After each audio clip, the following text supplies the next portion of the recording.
World of library and information science YouTube channel में आप सभी का हार्दिक स्वागत है। मैं संतोष कुमार कोरी। हम लाइब्रेरी एंड सोसाइटीज़ जो कि यूनिट सेकंड के क्वेश्चंस को सॉल्व कर रहे हैं, जिसमें हम 1 से लेके 100 तक के क्वेश्चंस पिछले 2 वीडियोस में सॉल्व कर चुके हैं। अब हम 101 से जो नेक्स्ट 50 तक के जो क्वेश्चंस हैं उनको हम सॉल्व करेंगे। हमारे YouTube चैनल को सब्सक्राइब कीजिए, लाइक कीजिए और अच्छा लगे तो शेयर कीजिए। और ये क्वेश्चंस संभवतः सभी एग्ज़ाम्स में पूछे जाते हैं और ये आपके लिए हेल्पफुल रहेंगे। हम बात करते हैं क्वेश्चन नंबर 101 की। John McFarlane was first librarian of. जो 101 क्वेश्चन है उसमें हम देखते हैं कि जॉन मैकफार्लाने किस इंस्टीट्यूशन के फर्स्ट लाइब्रेरियन थे। तो वो एम्पिरिकल लाइब्रेरी कलकत्ता के फर्स्ट लाइब्रेरियन थे। नेक्स्ट क्वेश्चन हम 102 की बात करते हैं। Biological abstract have 4 index, bias, cross, biosystem and. तो ये 3 इसके अंदर इंडेक्स हैं। चौथा इसमें कौन सा इंडेक्स होता है? बायोलॉजिकल एब्स्ट्रैक्ट के अंदर 4 हमारे इंडेक्स होते हैं, बेसिक, क्रॉस, बायोसिस्टम एंड। दूसरा कौन सा होता है? तो ये होता है ऑथरवाइज। एक इंडेक्स ऑथरवाइज भी होता है। हम क्वेश्चन 103 की बात करते हैं तो देखते हैं कि the Khudabakhsh oriental public library कहाँ पर स्थित है 103 क्वेश्चन में। तो इसमें हम देखते हैं कि यह हमारी पटना में स्थित है। 104 क्वेश्चन की तरफ हम आगे बढ़ते हैं। Delhi public library was setup ऐसा। जो दिल्ली पब्लिक लाइब्रेरी जो हुई है, वो सेटअप हुआ है, वो किस पायलट प्रोजेक्ट के तहत इसकी स्थापना भी हुई थी। तो हम देखते हैं कि इसका सही आंसर है यूनेस्को पायलट प्रोजेक्ट के तहत दिल्ली पब्लिक लाइब्रेरी की स्थापना हुई थी। 105 क्वेश्चन की तरफ हम आगे बढ़ते हैं। Inductive research proceed from. जो इंडक्टिव रिसर्च होता है वो किस पर्टिकुलर आपके रिसर्च पर्पज को देखता है। तो 105 में हम देखते हैं कि यह पर्टिकुलर टू जनरल रिसर्च होता है। किसी पर्टिकुलर सब्जेक्ट से जनरल की ओर यह रिसर्च इंडक्टिव रिसर्च कहलाता है।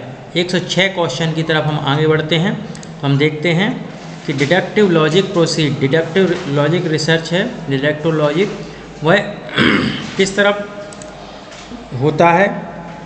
तो इसका देखते हैं यह जर्नल टू पर्टिकुलर की तरफ होता है। इंडक्टिव में बात किया हमने पर्टिकुलर टू जर्नल, और डिडक्टिव में होती है जर्नल टू पर्टिकुलर। तो इसका बी आंसर सही है। 107 क्वेश्चन की बात करें तो हम 5 law of SR. Ranganathan etch which types of research. जो 5 लॉ ऑफ रंगनाथन जी ने 5 लॉज दिए हैं, वो जो रिसर्च है वो किस टाइप की रिसर्च होती है। तो यह हम देखते हैं यह फंडामेंटल रिसर्च है। इसका बी। 108 क्वेश्चन की तरफ आगे बढ़ते हैं। हम देखते हैं कि research done to find the solution for immediate problem of the society, industry and business known as। जो कोई रिसर्च होती है किसी पर्टिकुलर प्रॉब्लम्स का सॉल्यूशन निकालने के लिए, तो उसको हम क्या बोलते हैं। तो 108 क्वेश्चन की तरफ हम बढ़ते तो यह एक अप्लाइड रिसर्च है। 109 क्वेश्चन की तरफ हम आगे बढ़ते देखते हैं। Who devised the term spiral of scientific method. Spiral of scientific method वो किसने दिया था? तो हमने पहले ही बताया था। तो ये डॉक्टर एस.आर. रंगनाथन के द्वारा दिया गया था। 110 क्वेश्चन की तरफ हम आगे बढ़ते हैं तो देखते हैं in any research formulation of hypothesis is. जब किसी रिसर्च का जो फॉर्मुलेट है उसमें हाइपोथीसिस क्या कहलाता है? तो इसमें हम देखते हैं कि यह tentative solution of the problem. यह ए आंसर इसका सही है। जब किसी प्रॉब्लम का टेंटेटिव सॉल्यूशन हाइपोथेसिस कहलाता है। 111 क्वेश्चन की तरफ हम आगे बढ़ते हैं। For a proposition to be true it's is necessary that it should have the following characteristics expected. तो इनमें से जो प्रोपोजिशन है उसमें से कौन सा सही है? तो 111 के हम क्वेश्चन देखते हैं। तो it must be satisfy except believes, इसका राइट आंसर है। 112 क्वेश्चन की तरफ हम आगे बढ़ते हैं। Historical method of research can be applied. जो हिस्टोरिकल मेथड ऑफ रिसर्च होती है वह कैसे अप्लाई होती है, वह हिस्ट्री पे होती है, साइंस पे होती है, सोशल साइंस पे, ऑल सब्जेक्ट पे होती है। तो यह राइट आंसर इसका डी, ऑल सब्जेक्ट्स के ऊपर यह अप्लाई होती है। 113 क्वेश्चन की तरफ हम आगे बढ़ते हैं। Which of the following is a research tool, इनमें से रिसर्च टूल कौन सा है? तो हम देखते हैं कि research tool is a questionnaire जो कि रिसर्च टूल भी है, जो डाटा कलेक्शन टूल कहलाता है रिसर्च का। नेक्स्ट 114 क्वेश्चन की तरफ हम आगे बढ़ते हैं। तो what is the particular name of the UGC committee appoint 1968, 1967 में यूजीसी की एक कमेटी यूके की जो हुई थी, तो उसके वो पर्टिकुलर उनके नाम कौन हैं, तो वह कमेटी कौन सी कहलाती थी? 114 में हम देखते हैं यह पेरी कमेटी कहलाती थी। 115 क्वेश्चन की तरफ हम आगे बढ़ें। तो we need library founded by the people, supported by the people और एंजॉयड बाय द पीपल, यह कोटेशन किसने दिया था? तो 115 की तरफ हम आगे बढ़ें तो हम देखते हैं ये विलियम एवर्ट्स के द्वारा इसको कहा गया था। 116 क्वेश्चन की तरफ हम आगे बढ़ते हैं तो देखते हैं universal ability of program is a program of, जो यूएपी है वो किसका प्रोग्राम है? यूनिवर्सल एबिलिटी प्रोग्राम कहलाता है। तो यह हमारा एफ्ला का प्रोग्राम है। इसका राइट आंसर है बी। 117 क्वेश्चन की तरफ हम आगे बढ़ते हैं। Among the following which is not a NISSAT central, NISSAT का इनमें से सेक्टरल सेंटर नहीं है। तो 117 में हम देखते हैं यह है Ahmedabad textile industry research and association. यह जो क्वेश्चन में जो 4 ऑप्शन में से ये डी आंसर इसका सही है, मतलब यह निसात का सेक्टरल सेंटर नहीं है। 118 क्वेश्चन की तरफ हम आगे बढ़ते हैं। सैंडॉग इज अ डॉक्यूमेंटेशन सेंटर, सैंडॉग जो डॉक्यूमेंटेशन सेंटर वो किस चीज़ का है? तो हम देखते हैं यह स्मॉल स्केल इंडस्ट्रीज का डॉक्यूमेंटेशन सेंटर है। 119 की बात करें, बिना questionnaire close ended question are those are, जो क्लोज एडेड क्वेश्चंस होते हैं क्वेश्चनियर में वो कहलाते हैं। तो हम देखते हैं इसमें बी आंसर इसका सही है। The answer are given as option, जो जिनके ऑप्शंस दिए रहते हैं तो वह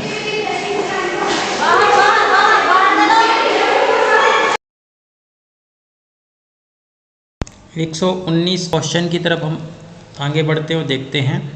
इन a questionnaire close ended questionnaire are those where, close ended questionnaire कौन सी कहलाती है? तो हम देखते हैं कि यहाँ पे the answer are given as a option, जो जिस क्वेश्चनियर में ऑप्शंस दिए रहते हैं आंसर्स के वो कहलाता है हमारा close ended questionnaire. Next question हम 120 की तरफ आगे बढ़ते हैं तो देखते हैं extension service to the blind by public library is justified by. तो जो एक्सटेंशन सर्विसेज होती है वो हम जानते हैं कि 5th लॉ को फॉलो करती है, क्योंकि library science is a growing organism. जो 5th लॉ है हमारा कि लाइब्रेरी एक वर्धनशील संस्था है, बढ़ने वाली संस्था है, तो उसको हम एक्सटेंशन सर्विस के अंतर्गत 5th लॉ इसका राइट आंसर है। 121 क्वेश्चन की बात करें, who of the following first receive the PhD in library information science, किसने सर्वप्रथम PhD लाइब्रेरी साइंस में की थी? तो DB Krishna Rao is a right answer. 122 question की तरफ हम आगे बढ़ते हैं तो देखते हैं कि DB कृष्णा राव जो कि जिन्होंने फर्स्ट PhD की थी लाइब्रेरी साइंस में, तो वो कौन सी जो किस प्रकार का जो इनका रिसर्च था, तो उसके वो किस प्रकार का रिसर्च था? तो वो डेप्थ क्लासिफिकेशन का जो क्लासिफिकेशन स्कीम है उसमें डेप्थ क्लासिफिकेशन स्कीम के ऊपर इनका रिसर्च था। नेक्स्ट क्वेश्चन हम 123 की बात करते हैं। तो जो PhD की जो थीसिस थी DB कृष्णा राव जी की, तो उस थीसिस का नाम क्या था? तो हम देखते हैं कि 123 क्वेश्चन का यहाँ पे राइट आंसर है D, facet analysis and depth classification scheme. D answer is right. 124 question की तरफ हम आगे बढ़े तो देखते हैं फर्स्ट PhD लाइब्रेरी साइंस जो कि DB कृष्णा राव जी ने की थी, तो वो किस ईयर में की थी? तो उसका राइट आंसर हम देखते हैं कि उसका राइट आंसर है 1955। 1955 में DB कृष्णा राव के द्वारा फर्स्ट PhD की गई थी।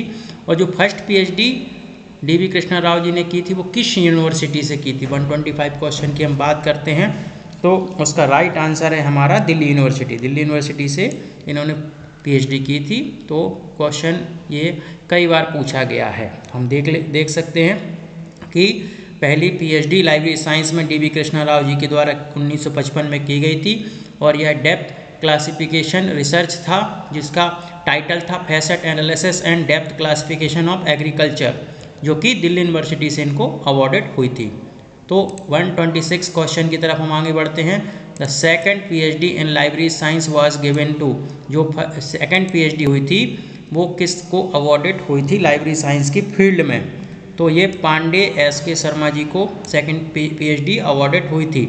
ये किस ईयर में अवार्ड हुई थी? तो 127 क्वेश्चन की हम बात करें तो सेकंड पीएचडी जो कि लाइब्रेरी साइंस में पांडे एस.के. शर्मा को हुई थी, तो वह किस ईयर में अवार्ड हुई थी? तो हम देखते हैं कि यह 1976 में अवार्ड हुई थी और यह किस यूनिवर्सिटी के द्वारा अवार्ड हुई थी? तो 128 क्वेश्चन की तरफ हम देखते हैं तो यह पंजाब यूनिवर्सिटी से सेकंड पीएचडी अवार्ड हुई थी। नेक्स्ट क्वेश्चन हम 129 की बात करते हैं। तो जो पीएचडी साइंस जो पीएचडी हुई सेकंड पीएचडी हुई थी तो उसका जो देखते हैं टाइटल वो क्या था? वो तो इसका हम देखते हैं वो इसका टाइटल 129 की तरफ आगे बढ़ते तो देखते हैं इसका जो था expansion of DDC schedule on Indology, इसका टाइटल था सेकंड पीएचडी का। हम 130 क्वेश्चन की तरफ आगे बढ़ते देखते हैं who is the teacher of William Alanson Borden, William Alanson Borden के टीचर कौन थे? तो 130 क्वेश्चन में हमने देखा कि सीए कटर इनके टीचर थे विलियम एल्सन बॉर्डर के। 131 क्वेश्चन की तरफ आगे बढ़ते हैं तो देखते हैं क्या है question. It IT college of Lucknow affiliated to Lucknow university run course believe ISc for. तो जो आईटी कॉलेज लखनऊ ने अपने जो कोर्स चालू किया था लखनऊ यूनिवर्सिटी से जो एफिलेटेड थी तो वह किसके लिए थी? वुमेंस के लिए, मेंस के लिए, डेप्यूट ओनली और ऑल दी अबव। तो इस प्रकार हम देखते हैं ये सिर्फ वुमेंस के लिए चालू किया गया था believe science course IT college Lucknow में। 132 क्वेश्चन की तरफ आगे बढ़ते देखते हैं public libraries in UK are mentioned by. जो पब्लिक लाइब्रेरी जो उत्तराखंड जो हमारे यूके के हैं जो यूनाइटेड किंगडम के, तो वो जो मेंटेन होती थी वो कैसे होती थी? इसका ग्रेट जो फंड होता था, ग्रांट्स होते थे वो किस तरह से होते थे? तो हम देखते हैं कि ये लोकल टैक्सेस से लिए जाते थे, जो लोकल टैक्स होता था उसके माध्यम से ये पब्लिक लाइब्रेरीज मेंटेन होती थी। 133 क्वेश्चन की तरफ आगे बढ़े तो देखते हैं what is the French abbreviation of IFLA. IFLA जो कि इसका फ्रेंच एब्रीविएशन क्या है? तो 133 में हमने देखा कि इसका एब्रीविएशन है FIAB, बी आंसर इसका राइट है। नेक्स्ट क्वेश्चन हम 134 क्वेश्चन की तरफ आगे बढ़े तो देखते हैं नेशनल लाइब्रेरी ऑफ ब्लाइंड, जो कि नेशनल लाइब्रेरी ऑफ ब्लाइंड है वह 1963 में चालू हुई थी, तो वह कहाँ पर स्थित है? तो इसका राइट आंसर है देहरादून। ये कई बार पूछा गया मोस्ट इम्पॉर्टेंट क्वेश्चन है। 135 क्वेश्चन की तरफ हम आगे बढ़ते हैं तो who prepared library development plan for India. जो लाइब्रेरी डेवलपमेंट प्लान है इंडिया में वो किसने डेवलप किया था, किसने प्रिपेयर किया था? तो 135 में हमने देखा कि डॉक्टर S.R. रंगनाथन ने अपने लाइब्रेरी डेवलपमेंट के लिए प्लान प्रिपेयर किए थे। 136 क्वेश्चन की तरफ हम आगे बढ़े तो देखते हैं which of the following material is very useful for development of any subject. इन चार में से कौन सा मटेरियल है जो वेरी यूजफुल है डेवलपमेंट ऑफ एनी सब्जेक्ट, किसी भी सब्जेक्ट के डेवलपमेंट के लिए इनमें से कौन सा मटेरियल या कौन से डॉक्यूमेंट्स यूजफुल है? तो हमने देखा कि periodicals and serials. Periodicals and serials मतलब जो कि ये प्राइमरी रिसर्च वर्क होते हैं इसमें, इसलिए ये इम्पॉर्टेंट हैं डेवलपमेंट किसी भी सब्जेक्ट के लिए। 137 क्वेश्चन की बात करें Melvil Dewey a biography was published by ALA in 1944 written bye.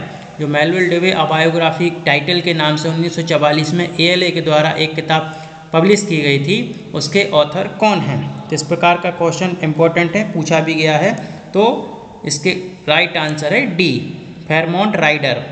Next question हम 138 की तरफ आगे बढ़ते हैं तो हेनरी क्ले फ्लोगर वाज ग्रेट, वो क्या थे? वो एक बुक कलेक्टर थे, बुक कलेक्टर होते हैं तो वहाँ पे बुक कलेक्टर थे। 139 क्वेश्चन की तरफ आगे बढ़ते हैं। तो who establish Folger Shakespeare's library in Washington DC in 1932। 1932 में वाशिंगटन डीसी में फ्लोगर शेक्सपियर नाम की लाइब्रेरी इस्टेब्लिश की थी। वो किसने इस्टेब्लिश की थी? तो इसका राइट आंसर है हमारा एस.सी. फ्लोगर ए। 140 क्वेश्चन की तरफ हम आगे बढ़े और देखते हैं कि who started the first journal in the field of library information science. किसने सबसे पहले लाइब्रेरी साइंस की फील्ड में जर्नल पब्लिश किया था या स्टार्ट किया था? तो 140 में हमने देखा कि मेलविल डेवे के द्वारा लाइब्रेरी जर्नल जो 1876 में फर्स्ट इसका पब्लिकेशन हुआ था। 1876 लाइब्रेरी जर्नल उसका नाम था। ये वेरी इंपॉर्टेंट क्वेश्चन है और मेलविल डेवे के द्वारा चालू किया गया था। 141 क्वेश्चन की तरफ आगे बढ़ते हैं। Which of the following tools are employed for survey research. Survey research के लिए कौन सा टूल्स यूज़फुल है? तो हम देखते हैं क्वेश्चनियर है, स्कोर कार्ड है, रेटिंग स्केल है, ऑल दी एबव है। तो यहाँ पे हमने देखा कि ये सभी सही आंसर हैं। तो all the above is a right answer of 141। 142 की बात करते हैं।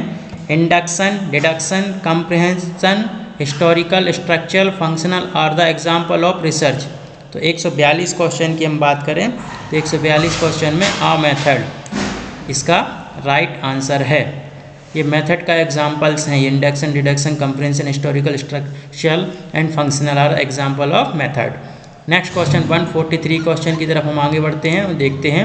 Observation, questionnaire, schedule and interview, documentary study are the example of research. ये रिसर्च के एग्जाम्पल हैं, पर किस चीज़ के?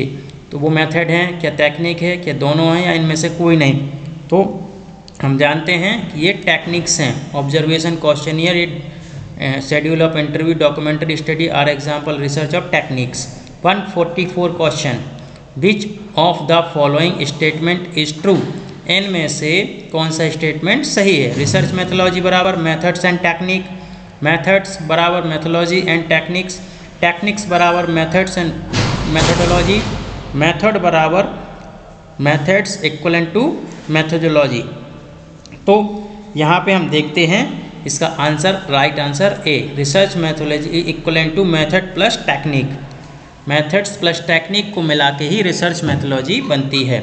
145 क्वेश्चन की तरफ हम आगे बढ़ते हैं तो देखते हैं कि the Delphi technique is a first discussed in the detail in monograph. किस मोनोग्राफ के द्वारा डेल्फी टेक्निक के बारे में डिस्कस हुआ था? तो किसके द्वारा ये लिखी बताई गई थी? तो ये ओ हेल्मर। क्वेश्चन इंपॉर्टेंट है, ओ हेल्मर कई बार पूछा गया है। डेल्फी टेक्निक ओ हेल्मर के द्वारा लिखी गई थी, जो एक मोनोग्राफ में पब्लिश हुए थी। Delphi study involve at least how many groups. ये डेल्फी टेक्निक से कितने ग्रुप्स में स्टडी होती है? तो इसका राइट आंसर है 2। ये 2 ग्रुप्स में स्टडी इसकी होती है। 147 क्वेश्चन की तरफ हम आगे बढ़ें तो cohort method, cross sectional method, case control method are related with. ये किस टाइप के रिसर्च से रिलेटेड है? हिस्टोरिकल है, डिस्क्रिप्टिव है, एक्सपेरिमेंटल रिसर्च या ऑल द अबव है? तो यहाँ पे हम देखते हैं कि यह डिस्क्रिप्टिव रिसर्च है। डिस्क्रिप्टिव रिसर्च, इसमें बहुत ब्रॉड लेवल पे डाटा कलेक्ट होता है और इसके ग्राफ्स बनते हैं, टेबल्स बनती हैं, तो इसको हम चॉर्ट मेथड्स भी बोलते हैं। और इसमें क्रॉस रेफरेंस देखा जाता है कि इसका संबंध किस चीज़ से है, तो इसलिए उसको हम डिस्क्रिप्टिव रिसर्च बोलते हैं। 148 क्वेश्चन की तरफ हम आगे बढ़ते हैं। Reports, building, probing, recording are the 3 stage. ये किस चीज़ के पार्ट हैं? Reports, building, probing, recording are ये 3 स्टेज हैं जो किस चीज़ के हैं? इंटरव्यू के हैं, सैम्पलिंग के हैं, क्वेश्चनियर के हैं। तो हमने देखा कि ये इंटरव्यू के 3 स्टेज हैं। 149 क्वेश्चन की तरफ आगे बढ़े और देखते हैं। The term action research is organized by. ये किसने दिया था एक्शन रिसर्च जो टर्म है? तो यहाँ पे हमने देखा कि एस.एम. कोरे के द्वारा एक्शन रिसर्च टर्म को दिया गया था, ओरिजिन किया हुआ था। 150 की क्वेश्चन की तरफ आगे बढ़े। The term research first used in English language. जो रिसर्च जो टर्म है वो इंग्लिश लैंग्वेज में कब यूज में आया था? तो ये क्वेश्चन very इंपॉर्टेंट है, कई बार पूछा गया है। ये 1639 में रिसर्च जो वर्ड है इसको इंग्लिश में यूज किया गया था। The term invisible college originate in, ये इनविजिबल कॉलेज का जो कंसेप्ट है, जो टर्म है, कब किस सेंचुरी में आया था? इसका राइट आंसर है 17वीं सेंचुरी में इनविजिबल कॉलेज का जो टर्म है ये आया था। तो इस प्रकार से हमने 1 से लेके 151 तक के पूरे क्वेश्चंस को सॉल्व किया, और ये जो क्वेश्चंस हैं इनमें से लगभग 10 से 20 क्वेश्चंस हमारे हर एग्ज़ाम्स में पूछे जाते हैं। तो इस प्रकार हमने जो सेकंड यूनिट लाइब्रेरी एंड इसके हिस्ट्री है, डेवलपमेंट है, इनके बारे में ये 151 क्वेश्चन सॉल्व किए। नेक्स्ट जो हमारी यूनिट है उसके बारे में हम नेक्स्ट वीडियो में चर्चा करेंगे।